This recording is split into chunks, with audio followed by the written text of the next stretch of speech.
Hi guys, welcome back to selling guys. பராசக்தியோட review ஆனால் வந்து ஸ்பாய்லரெல்லாம் ஒன்றும் இருக்காது. இந்த படம் பேசிக்காக இந்த படம் என்னென்னா வந்து ஹிந்தியை வந்து தமிழ் மேலே திணிக்கும் போது தான் அந்த ஹிந்தியை வந்து எங்களுக்கு தப்பாக தெரியுது.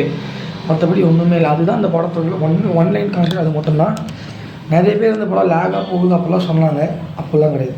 படம் வந்து வீட்டில் தான் போகுது. 2 மணி நேரம் 2:50 ஏதோ 3 மணி நேரம் படம்னு நினைக்கிறேன். 3 மணி நேரம் 10 நிமிஷம் அதை கம்மியாக நினைக்கிறேன். படம் வந்து சூப்பராக தான் இருந்தது. ஜனநாயகம் விட்டுருங்க, ஜனநாயகம் இன்னி வரல. ஜனநாயகம் எப்போதும் ஜனநாயகம் சூப்பர் தான். ஜனநாயகம் வந்து இங்கே பேச வரல. அதுக்குள்ள வந்து நான் நம்ம தரல. பராசக்தி காசு வாங்கினா எனக்கு இருக்குது சப்ஸ்கிரைபர்ஸ், நான் காசு வாங்க முடியுமா? சரி ஃபைன். அது வந்து ஒரு சூப்பரான படம். 10க்கு நான் ஒரு 8.9 தரேன். 9 கூட தருவாங்கிற மாதிரி சூப்பரான படம். இன்னும் என்ன பிரச்சனை, நான் கேஜி தேட்டரில் பார்த்தேன். எலி இருக்குங்க கேஜி தேட்டருக்குள்ளே. ஐ ப்ராமிஸ்ல செய்யும். கேஜி தேட்டரில் கீழ் ரோல் உட்காந்துட்டு இருந்தேன். லைக் கீழ் பட்ஜெட் ரோல் தான் போட்டிருந்தேன். பிகாஸ் எனக்கு என்ன தெரியும், பட்ஜெட் ரோலாக போட்டிருந்தேன். திரும்ப ஸ்பேஸ் இருந்து நான் முன்னாடி போய் உட்காந்து அவங்களோட சொன்னால் முன்னாடி போய் உட்காந்து பரவாயில்லன்னு சொன்னால் நான் டைம் செஞ்சேன். பெருச்சாலியாக எலின்னு தெரியல, இவ்வளோ பெரிய எலி, இவ்வளோ பெரியான எலி அப்படியே சுற்றிக்கிட்டு இருக்கு கால் கீழே.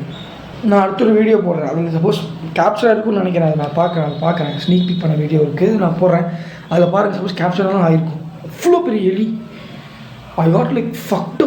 எவ்வளோ பெரிய எலி தெரியுமாங்க அது. தேட்டருக்குள்ளே சுற்றிட்டு இருக்கு, காலு கட்டியில் சுற்றிட்டு இருக்கு. சப்போஸ் அதை கடிச்சு வச்சுருக்கு என்ன ஆகுறது சொன்னால் வந்து அதுக்கு சீரியஸாக எடுத்துக்க மாட்டேன்றாங்க. அது அப்படி தாங்க ஒரு பாப்கார்ன் சாப்பிட்டு போயிருங்க, அது வீடியோ தான் அப்படின்றாங்க. ஸோ அது மட்டும் தான் எனக்கு கம்ப்ளைண்ட் ஆச்சு. நான் கேஜி தேட்டருக்கு கம்ப்ளைண்ட் பண்ணலான்னு கூப்பிட்டேன். But they're not picking my phone. I don't know why Parasakthi வந்து ஒரு சூப்பரான படம் தான். தயவுசெய்து பாருங்கள், ஃபேமிலியோட போய் பாருங்கள். 16+ நினைக்கிறேன். சப்போஸ் 16+ நினைக்கிறேன். ஃபேமிலி போங்க, போய் பாருங்கள். நல்லதாக இருக்குது படம் வந்து மோசமெல்லாம் கிடையாது. தமிழை பற்றி நல்லா பேசியிருக்காங்க. தமிழ் முக்கியங்கிறத அவர் சொல்லியிருக்காங்க. சீக்வன்ஸ் எல்லாம் அங்கங்கே மேட்ச் ஆகிற மாதிரி தான் இருக்குது. எனக்கு தெரிஞ்ச வரைக்கும் அப்படி தான் இருக்குது. ஆனால் வந்து கூஸ் பம்ப்ஸ் எனக்கு ஒரு மாதிரி ஸ்டார்டிங்கில் ஒரு கதை சொல்லுவாங்க. அந்த கதை கேட்கும் போது எனக்கு ஒரு மாதிரி கூஸ் பம்ப்ஸாக இருக்கும். அதில் நிறைய ஆக்டர்ஸ் இருக்காங்க.